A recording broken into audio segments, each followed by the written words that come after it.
know, but that's all right. I'm glad you came. We're going to talk a little bit about military records.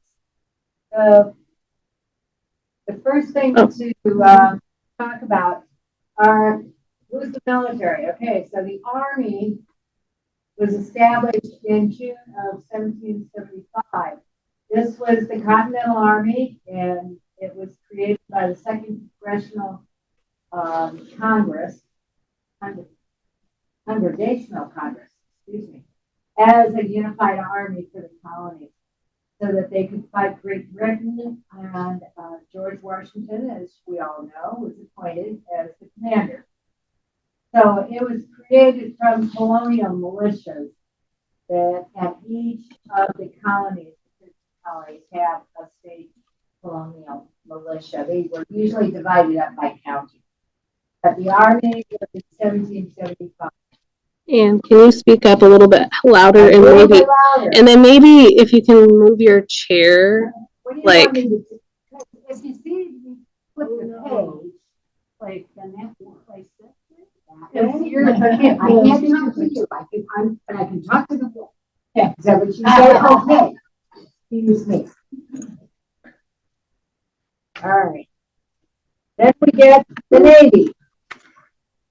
The Navy was founded also in 1765, 4 months after the Army. Okay. Then we get to the Marine Corps, and it was in 1775. It was only a month after the Navy. Next came the Coast Guard. Now, there was a 15-year gap between the formation of the Navy and the Marines before they established the Coast Guard. So, 1990. Now we get the big gap. The Air Force was not formed until 1947. So, if your ancestor was a pilot or an aircraft crew person or support services, that ancestor was either in the Navy or in the Army. In World War II, it's referred to as the Army Air Corps. My dad was in that, so was my dad. So the Air Force was not formed until after World War II. And so it was basically the division that had previously been in the Army, because the Navy still has flying machines. Space Force, I've read different articles about Space Force. I think it's part of the Air Force. Don't hold. I'm not sure. You say no. I have no idea. Yeah. That's a good question. Yeah, I've read, yes, they're on the Air Force. I've read, no, they're part of the Air Force. So, we're going to look at the wars. We're also going to look at registration description requirements. So if you know what was required and you know when your ancestor was born, we're talking male ancestors, you will have an easier time determining could or could not have been possibly in this war. Okay. Recognize that Black men were not recognized as men. So they were not required to register with state militias because of that. We began with the Revolutionary War. Oh, sorry, guys. Okay. Oh, that was interesting. They were seeing just my view, and then, so I don't know what was going on. Okay, Revolutionary War. The Revolutionary War. The war actually started in 1775, which always cracks me up because we didn't sign up for independence until 1776. But anyhow, they decided to jump the gun, and before we decided we were going to be independent, they started a war. The war ended in 83. Men were already required to register in their local militia, so they were in the state militia. Those who were required to register were age 18 to 45, so they were born in 1730 to 1765. So if your ancestor was born in that range, he was required to register with the militia. Just for some fun facts, in 1775, the population of colonial America was about 2.5 million people. At the time of the war, about a third of Americans were pro-liberty. They were the patriots. A third of the Americans were loyal to the crown, so they were the loyalists. And a third of the Americans were neutral. They didn't really want to go one way or the other. They were willing to just go along to get along. About 231 American men served in the Revolutionary War, but no more than 48,000 at one time. If your ancestor was actually fought in the Revolutionary War, he either volunteered, he was signed up in a state militia, and then he volunteered, or if the War Department, if it didn't have enough volunteers, they went to the state and said, all right, state, you have to give us some more men. And they got conscripted that way, so to speak. Okay. And if they were in the military, they had to bring their own gun. Yeah, they didn't furnish this. All right. Looking at where you can find some of this stuff. And I have to apologize, and you'll see mistakes later in this slide. I wrote this last year when I presented it to the Muscatine County Genealogical Society. And you'll see references to Muscatine, and if I had been proofreading better, I would have taken those out and put it in Davenport. So anyhow, the National Archives, this is where most of the records are. Okay. It costs about $30 to order the military service record. It costs $80 for the first 100 pages plus 70 cents each additional page after that for their pension application. And the bounty land warrant applications are $30. So you can order these. My experience has been I get them, it is months and sometimes years later that they finally show up. Okay. Revolutionary War information is also available from the DAR, the Daughters of the American Revolution. You can find some basic information online. They also have an in-person library that you can go to in Washington, D.C. It is free. Or you can join the DAR for a cost, and they would have additional information on your ancestor. You can go to the SAR, which is the Sons of the American Revolution. I have looked at their website, and I can't find any ancestral information on there. I do find every once in a while I'll go on Ancestry or Family Search, and somebody's SAR application will show up on there. You know, so you can find these every once in a while, but they're just by chance. I suspect if you join the SAR, which I can't because I'm a woman, but then you can probably get more information about your revolutionary ancestor. So you have to have somebody male in your family sign up for that. Heritage Quest. How many have used Heritage Quest? It's free, folks. Do you have a public library card? Do you have a Davenport library card? It's free. You can use it at home for free. It's great. You want that pension file, the Revolutionary War pension file? Look on Heritage Quest because it's free and it saves you the $80 and the 2 years waiting period to get this information. It's great.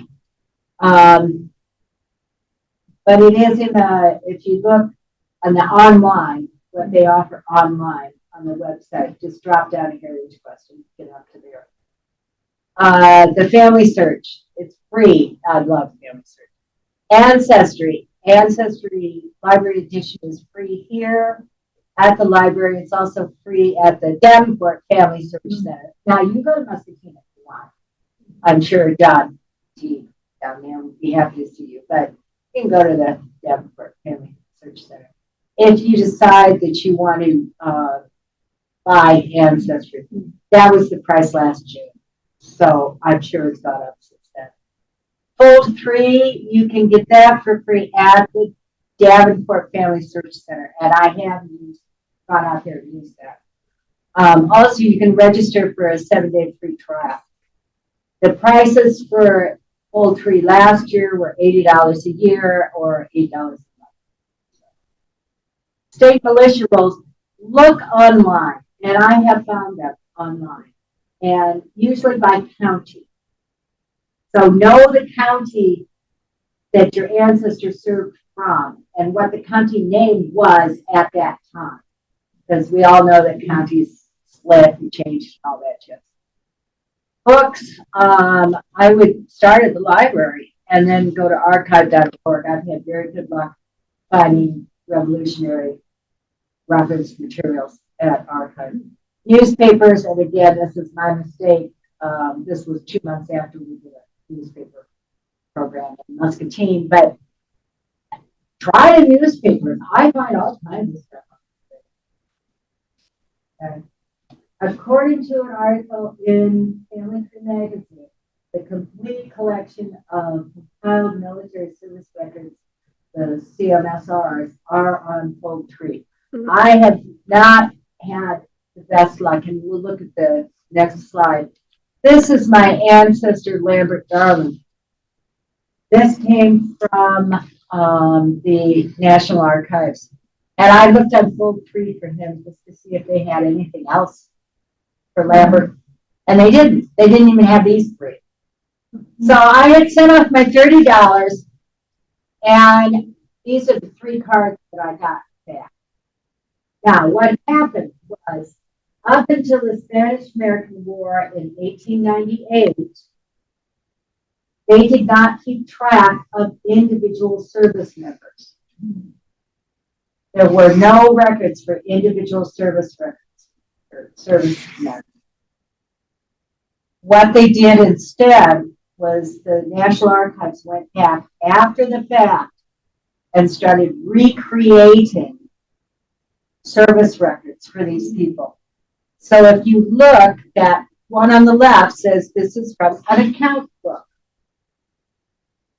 This is where they found the information about Lambert Darling. If you look in the middle one, it says the company payroll. That's where they got the information on Lambert Darling. And if you look on the one on the right, it says that this is from the battalion in Pennsylvania, and it probably has more information. I'm just not saying it. Oh, it's written in the middle, and I can't read it from here. But these are all reconstructed. If you look in the lower, it tells you the name of the person who was the copyist. They're the ones who copied the information down. So you get what they could find. This also sometimes will give you references, especially Pennsylvania. I love Pennsylvania. Because Pennsylvania has the Pennsylvania Archives. And a lot of times it'll refer to the Pennsylvania Archives. So you can get back into the archive and actually look at additional information.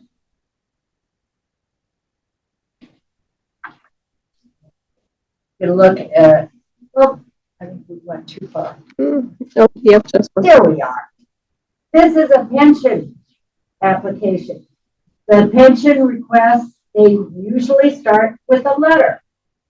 So this was the letter that was sent in to get a pension application going for Lambert Darling. And I found this on Heritage Quest for free. It's actually 12 pages long. But use your resources. I always use free first. And this will give you a lot of information about Lambert and what he did in the military and how they are living now and why they need the money. Okay.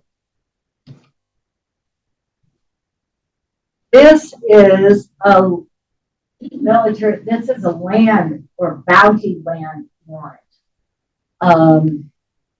This is not for one of my ancestors, but it gives you quite a bit of information about this guy. His name, John Hall, that he received 533 acres of land for his service as a sergeant for, I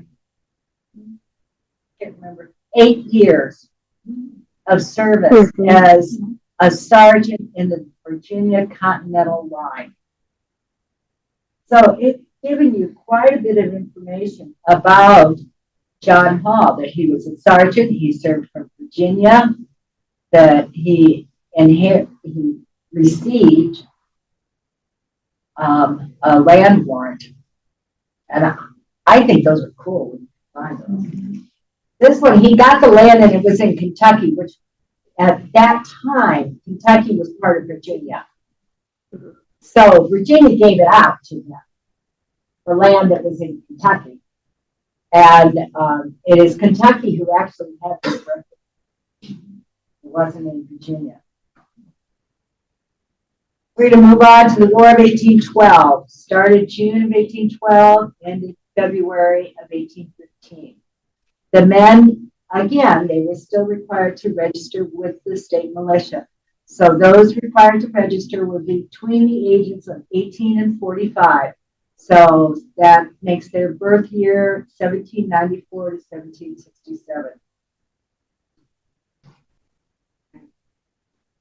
The official census for 1810 showed a population of a little more than 7.3 million, but they didn't count everybody. They didn't count Kentucky, they didn't count Washington, D.C., they didn't count the real Western people, so it was probably a little more. The Army called out 450,000 out of the 7.3 million people. The Navy also had 5,000 sailors and marines, so an additional 5,000. Let's see. Again, the men registered, they could volunteer. If there weren't enough volunteers, the feds went to the state and said, you got to send us more. And the state did. They went to their militia roll to get this. War of 1812, where do you find it? The records, National Archives, again, same prices, same forms. Family Search, Ancestry, Fold 3, and it's free for use at the Davenport Family History Center. And the state militia rolls, the books, and newspapers. These are all pretty much the same places you're going to find. According to an article in Family Tree magazine last year, Ancestry.com has the full index of the War of 1812 service records, but not the full compiled military records.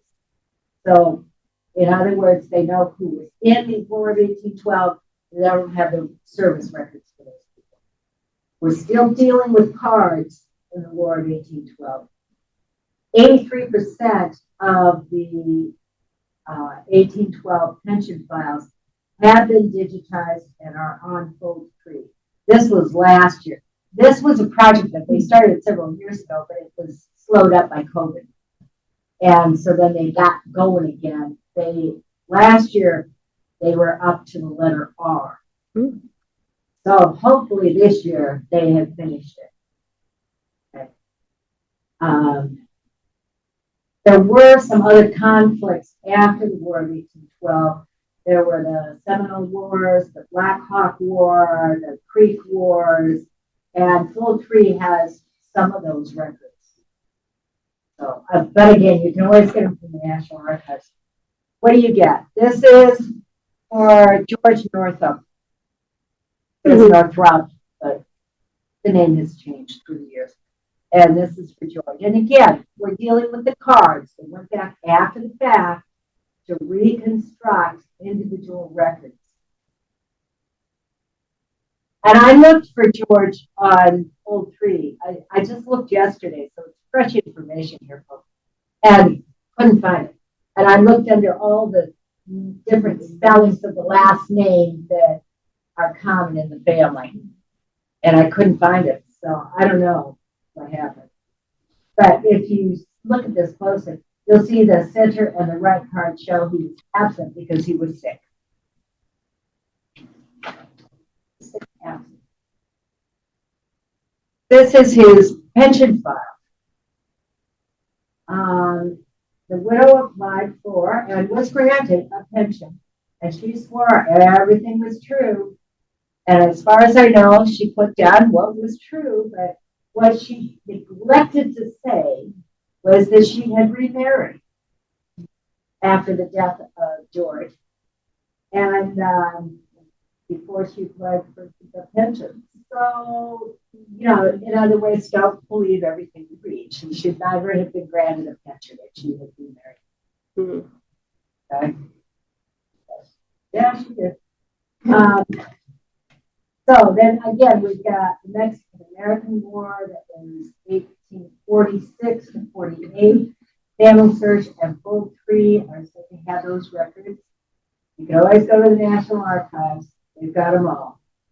Then we get to the Civil War.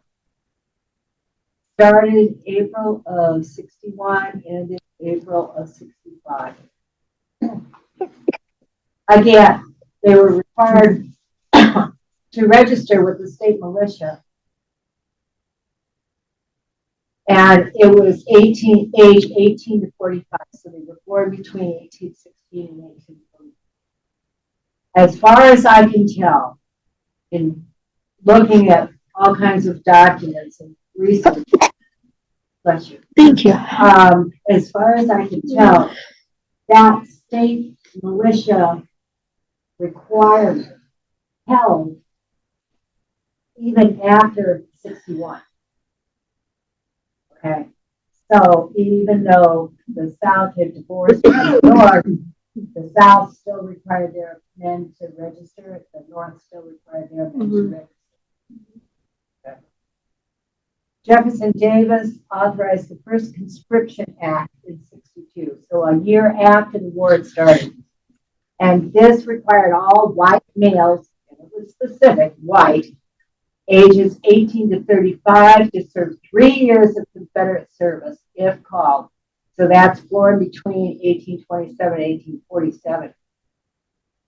Soldiers who were already in the military, so they've already been in for a year, inside this year later, they obviously got stuck with another 2 years of service. The U.S. Congress, so now in the North, they passed a law March of 63, so 2 years into the war, that required the men to register for the Union Army.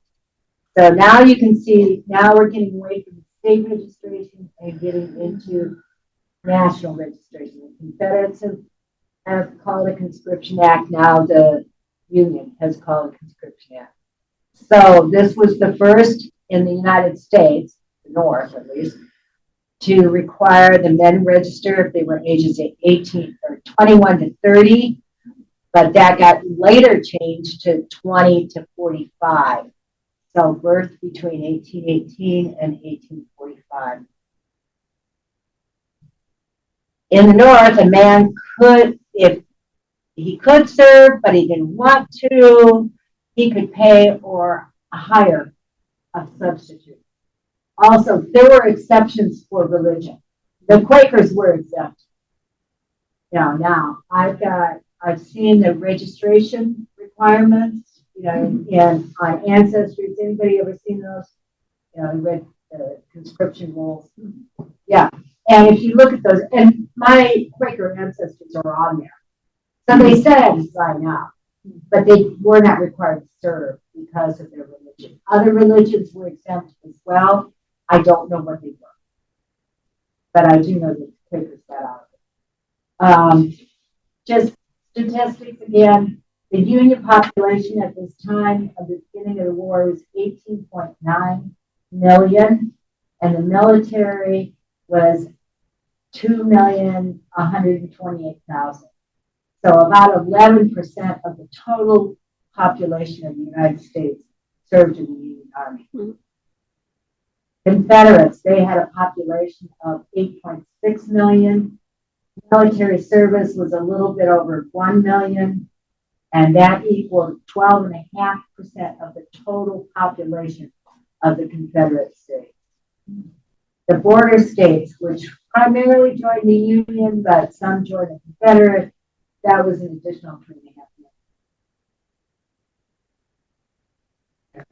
So just the statistics alone show that if you had an ancestor born in this time frame, chances are he served. The Confederate military service records, they were not destroyed. They were surrendered by Jeff Davis, and they were considered captured records of war. They're at the National Archives, and there are additional Confederate records that might be at a state archive. You would have to look and see. But they were kept, even though they lost. Where do you find the Civil War records? Again, National Archives. The National Park Service has put together a database. It's an index only, so it tells you that they served. The biggest problem with that location, with that website, you have to use the exact spelling that they have on record. So if you don't find it at first, you're going to have to try again with different spellings of the name. It's not like some of these other websites that'll get it close. Yeah, you have to be exact. Family Search free, Ancestry, all kinds of sources for that.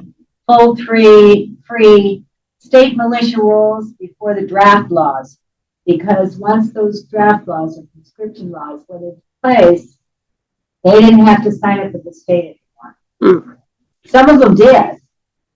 Now, I've got the library here has the Muscatine records post Civil War, and my husband happened to transcribe those of who was in the militia. And my third great grandfather was in there, and I thought, oh, okay.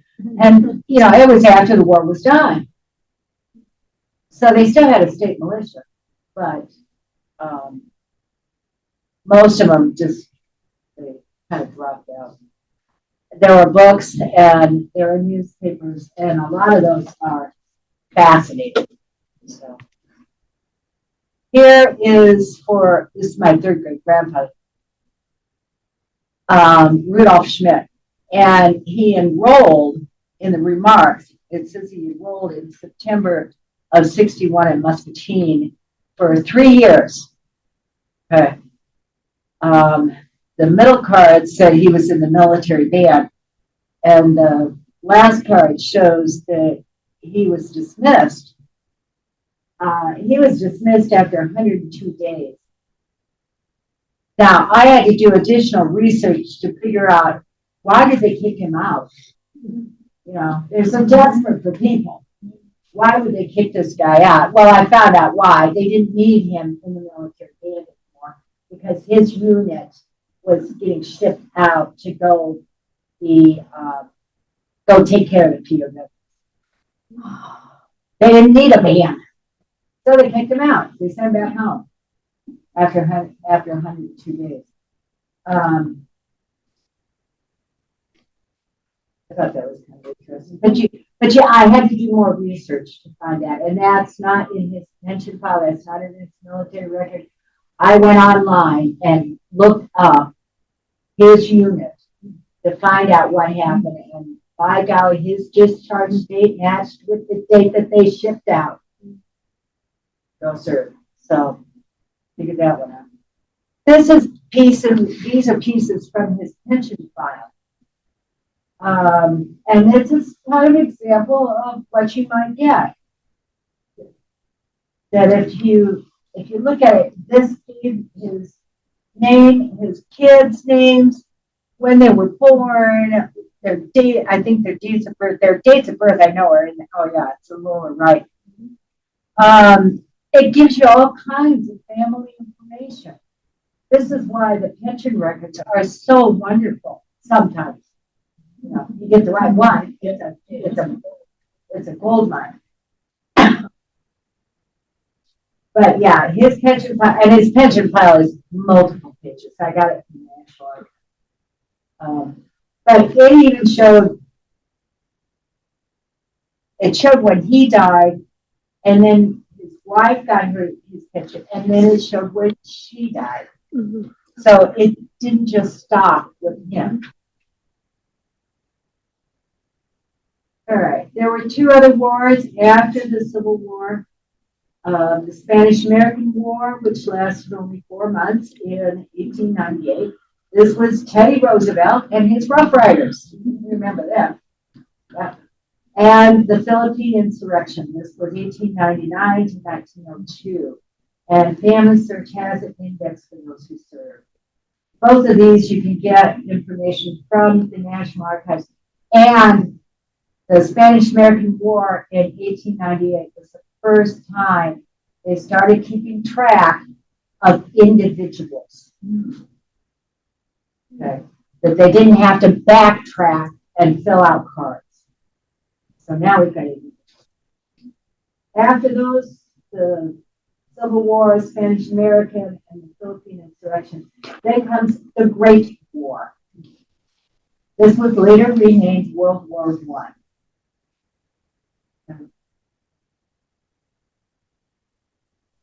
It started in 14 in Europe. The United States did not enter until 17, April of 17, and the war ended November of 18. In May of 17, men were required to register for the draft. So you see, it was a month after the U.S. entered the war. But I think they figured out pretty quick. They didn't have anybody. Yeah. So they passed a draft. Men ages 21 to 30 were required to register, but then they expanded that to men age 18 to 45. So if they were born between 1872 and 1908, they were required to register. And the draft was dissolved after the war. They no longer required you to register. A few statistics. More than 4 million men served in the military. This was about 25% of the entire male population of the country, who were between the ages of 18 and 31. So this is a big percentage of our people. Blacks were now considered people. This came after the Emancipation Proclamation of the 14th Amendment. So they were required to register. But if you look at a draft registration card, on the front side of the form, on the lower left-hand corner, there's a statement. If person is of African descent, tear off this corner. Woodrow Wilson was known to be racially prejudiced. He didn't want it. So the draft cards that clearly identified persons of African descent, those cards went to the bottom of the stack. Now, there were blacks who served in World War I. There's no question about that. But they had to volunteer. They were not drafted. That's the difference. The World War I draft cards, well, the registration cards are on Family Search and Ancestry. You can find those. The actual draft cards are kept at the archive branch of the National Archives of Atlanta, and the personnel records are at the National Personnel Records Center in St. Louis. We'll talk a little bit about that center later.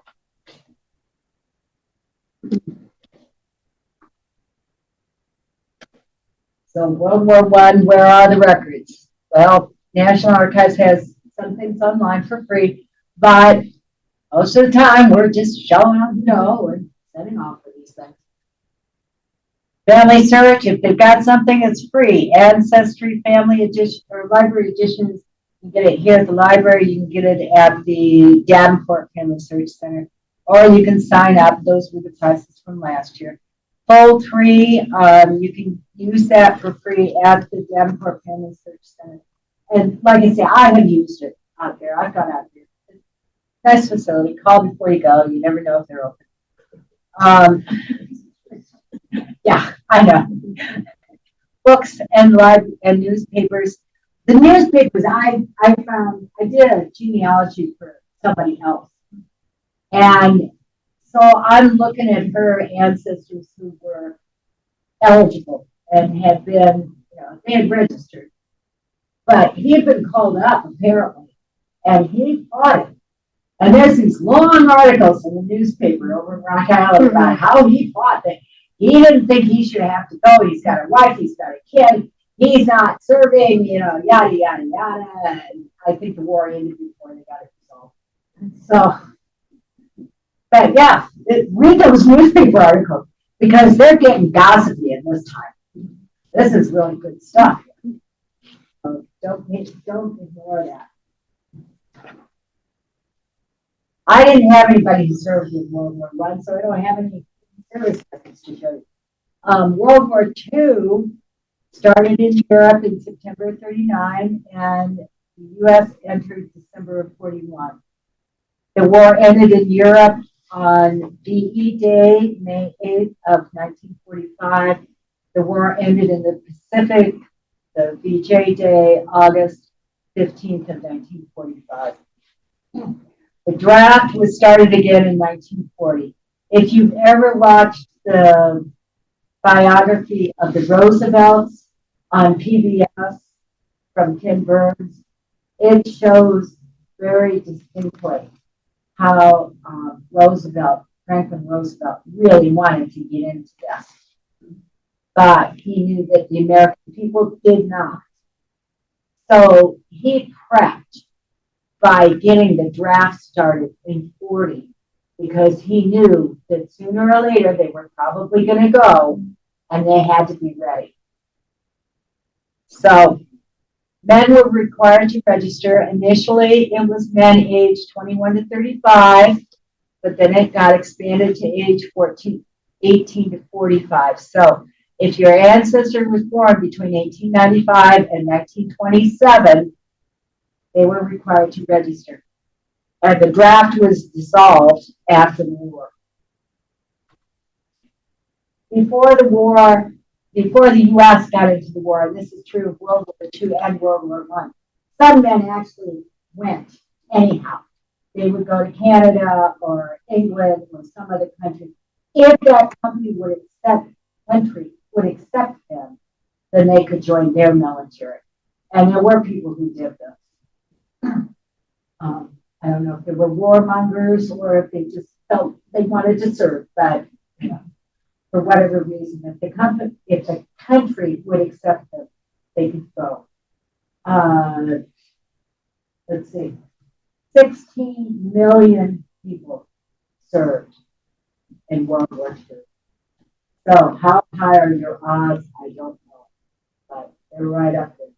Personnel records are at the National Personnel Records Center in St. Louis, and we're going to talk about that in a minute. Again, where do you find the records? Same places: National Archives, Family Search, Ancestry, Poultry, books, and all of the sources are good. Muscatine did something interesting, and I don't know who did this, but the Genealogical Society actually went, and I think it was probably years ago, went into the newspapers and they clipped every article about a person who served for Muscatine. And they put them in a folder. So when I started in genealogy, I just went to the library. I found this file cabinet. I opened it up. There's Dad. I had a full folder. There's all these articles that, and the local, especially small town, newspapers were very good about saying, he got posted here, he got moved there, you can write to him here. His parents were such and so. So don't ignore the newspapers. They were a wealth of information. We have the Korean War started in June of 50 and in July of 53. The draft, like I say, at the end of World War II, the draft was dissolved. They did away with it. They started it again in 1948. So they were not out of the draft business for very long. They required men ages 18 to 24 to register. So if they were born between 1916 and 1955. Up until then, airplanes were used by the Navy and the Army. Now, the Air Force was started in 47. Now we have an Air Force. So now the Air Force was also involved in the Korean War. The National Archives has most of the records. A little bit is available on Flow 3. The military personnel records from the NRA, they are not open to the public until 62 years after the person left the military. So you have to wait 62 years. And I have heard complaints from people who have tried to get the personnel record for an ancestor who had left the military more than 62 years ago. And the National Archives said, no, we're not going to let you have it. I don't know why. I think you're going to have to kind of fight, I think, to get some of these things. Vietnam War, again, it started in 61, ended in 75. The draft that was started in 48 was still going on. So men between ages 18 and 24 were required to register. So born between 1924, that can't be right, and 1957. So the draft was suspended in April of 1975. And this is from a government website devoted to the draft. You know, it tells you when it started, when it ended, and all this stuff. And then it's government sponsored.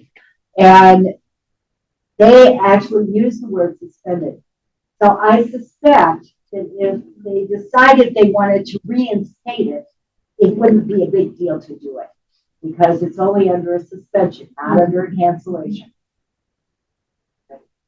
Again, the National Archives has the records. They will not release them until 62 years after they leave the military, which really puts a pinch on you because that means 1962, they had to leave before 62. Well, the war didn't end until 75. So you know they didn't leave the military before 62. If you can find this website, and it's listed up there. But this is from the National Archives. And it's a wonderful little website. It really is. This particular one. You just click on a war, and it'll tell you who's got what and where it is within their records.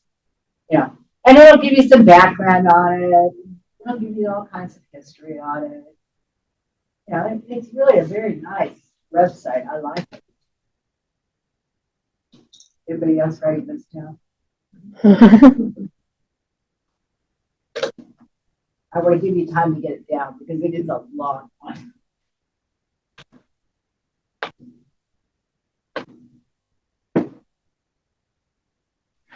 And it wasn't that hard to find, so. All right, ready? Okay. Okay. What happened to the 1890 census? We all know the answer. It burned. Well, guess what? Here's another one. There was a fire on July 12, 1973 at the National Personnel Record Center in St. Louis, and it destroyed between 16 and 18 million official military personnel. That's crazy. Yeah. So in the Army, personnel who were discharged November 1st of 1912 to January 1st of 1960. 80% of those are lost. If they were in the Air Force, the fire destroyed records from September 25, 1947 to January 1st of 1964 with names after James Hubbard. 75% of those. So I tell you that, National Archives has all that. Not really. It was an enormous fire. There were no duplicate copies of these records. What they did after the fact is they looked to see what they could reconstruct. They went to the Veterans Administration claims, individual state records, pay vouchers. We thought we were done with the pay vouchers, looking at those. No, they went back to those, the Adjutant General's Office, Selective Service Systems, registration records, pay records from Government Accounting Office, medical records from military hospitals, entrance and separation, x-rays. I mean, they were looking at anything they could look at to reconstruct what they had lost. So you can write for the, your World War I or World War II service numbers records. They may exist. They may be reconstructed, or there may not be anything at all. Sad. Where else do you look? NARA and Fold 3 are my two favorite, but don't limit yourself. Go to museums, internet searches, newspapers, legacy societies, military clubs, memorials, libraries, historical societies, college and university collections, state collections, books, the courthouse, if they will let you look at stuff, and family diaries, scrapbooks, ephemera, and memorabilia. Okay, looking at the museums. There's the Museum of American Revolution, and that's in Philly. The National Civil War Museum in Harrisburg, PA. The National World War I Museum and Memorial in Kansas, Missouri. And the National World War II Museum in New Orleans. So if you are ever in any of these areas and you have an ancestor who served in their war, I would check these out and see what do they have. Most of these places have research rooms, and they have records. And check it out ahead of time. But I would spend some time there. I think that there are tons of museums. Let's face it. We've got one smack dab in the middle of the river. The Rock Island Arsenal Museum. If you haven't gone there, it is a fun place. It's a fun day trip. They're open Tuesday through Saturday, 10 a.m. to 4 p.m. They're closed federal holidays and the day after Thanksgiving. You have to go in through the Moline entrance. If you don't have already a pass, you have to get one. And you have to go to their gate visitor center. You have to have a valid state ID card, a driver's license, or a passport. If your ID was issued in Minnesota, Missouri, or Washington State, a second form of ID might be required. So be aware of that. Yeah. What states? Washington? Washington State, Missouri, and Minnesota. That's weird. So I think it's because it's how you get your driver's license. Oh, probably. You have to provide to the state. Oh, that makes sense. The kind of those three states require isn't up to federal levels. That's funny. Illinois was the same way. It takes a lot That's slightly funny. Yeah. Oh, okay, that makes sense. All right, and we will complete a criminal background check on you. Now, I've gone through this. I used to volunteer over there. And I got through this. It takes them 5 minutes, maybe. You know, if they're backed up, it takes them. So you can handle it all in one trip. But it is a fun place to go. The island has the military cemetery, a Confederate cemetery because it was a POW camp during the Civil War. They have a huge collection of guns in the museum. If you've never seen it, it's really overwhelming. They have stuffed horse. They have all kinds of things. So head over there. It's a fun museum. And it's just got refinished. I don't think they have all the guns anymore. They don't have all the guns. I love looking at those things. People didn't want all the guns, apparently. It was a cool display. It did have. Oh, I'm not positive it's still there. Huh. Yeah, people buried there. Yeah. And if you know the unit where your person served, you can enter the information in a search and just search and see what you can find. That's how I found out that my third great grandfather, after he was, he was in the military band in the Civil War, and they kicked him out after the 102 days because they didn't need a band member anymore. Because the rest of the unit was going to go to the POW. That's how I found out, with the internet, on the internet. State militia rolls are also frequent. You can find those on the internet, looking at county and the state and the year, and see what you can find. But I found it. They're pretty easy to find. I knew my dad served in World War II, and my son was going to India. And he said, "Where did Grandpa serve? Where was he in India?" Because we knew he was in India and Burma. And I said, "I have no idea." Well, I happen to know the unit that he was in. So I put that in, and the internet popped up. Oh, all this information, and it shows where exactly he was and when. And in India, he served in Johor Park, and in Burma, he served in a name of the town I can't pronounce. So, but it was just an internet search. And I found out all this information. Holy smokes! Okay. Newspapers. They ran articles about enlistments, casualties, fatalities, social news.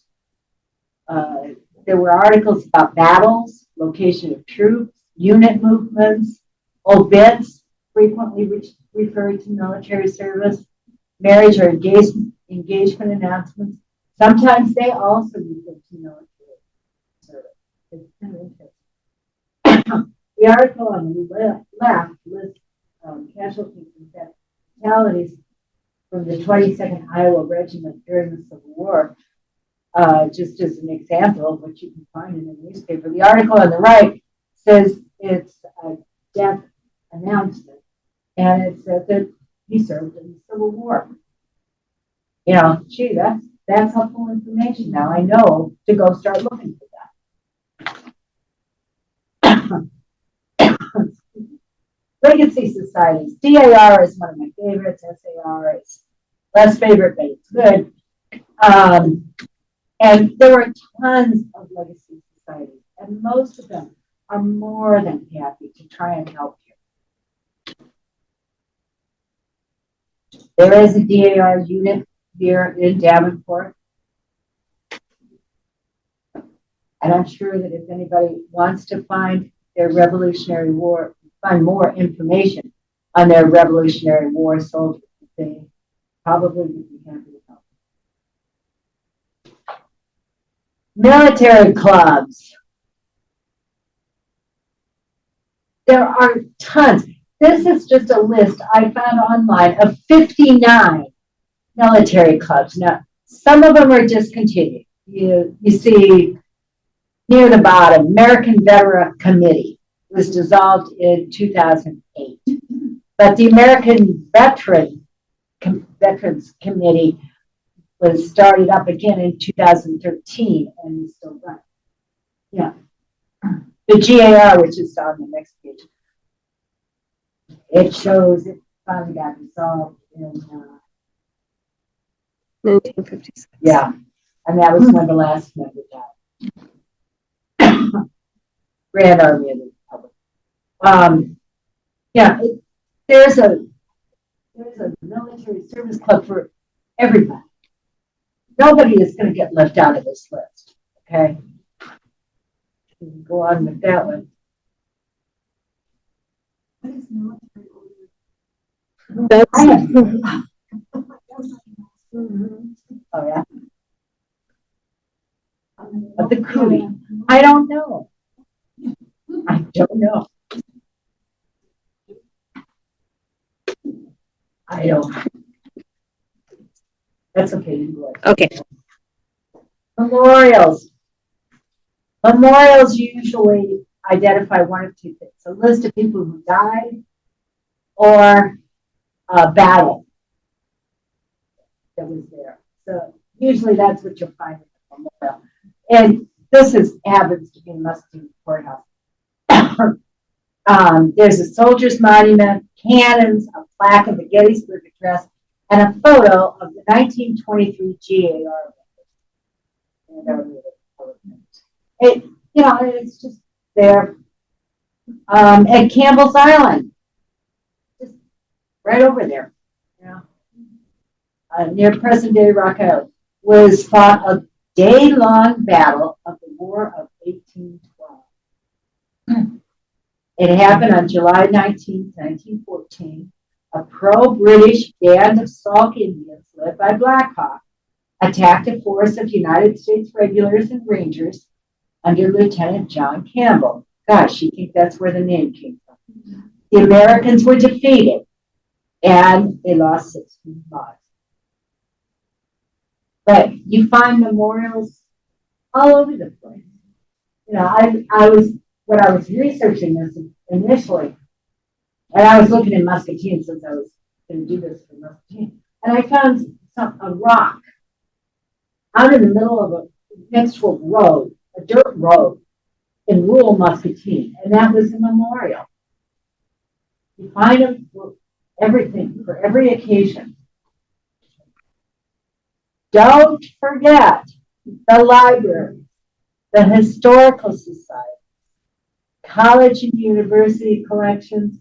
We were talking earlier about the Iowa State Historical Society up in Iowa City. They got tons of stuff up there. State collections, books, courthouse. I happened to get a copy of my dad's discharge papers at the Muscatine courthouse. And it was purely by accident. There used to be a room where they kept all their records, and the courthouse employees, there weren't enough of them around. So if you got into that room, they would let you in, and you would kind of just go where you wanted and look at what you wanted. And they had the birth and death and the record. Anyhow, one day I just happened to open a file cabinet just out of curiosity. Found all these discharge papers. And so, of course, I'm grabbing dad's and I'm copying it off. I grabbed my uncle's copy and grabbed my granduncle copy that. Found out later that was supposed to be locked and nobody was supposed to have access to it. But I just happened to, I just happened to get those. And that's why I knew what unit that was.